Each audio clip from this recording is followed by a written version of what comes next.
we're talking about improving biology and redesigning organisms for beneficial purposes.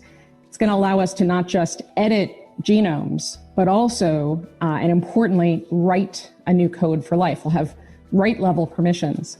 We already started to see some of that this year. COVID-19 vaccines, they make use of engineered code in the form of messenger RNA.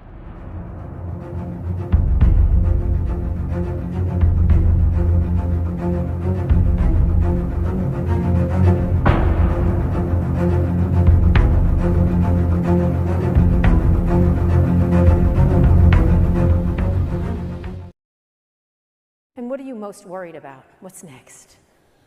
Sorry to be doom scrolling here. Yeah, I mean, look, mRNA wasn't developed to fight a pandemic.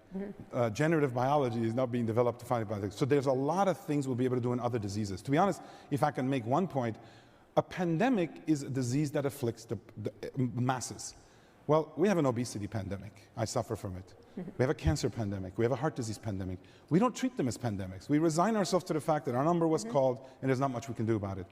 What if we actually went after these things as a pandemic, which they are? And what if we said, what are the things we have to do to test things that are a little bit bolder, based on code, based on programming, and see if we can make a dent? So I'd say we can't just obsess over infectious disease and respiratory infectious disease.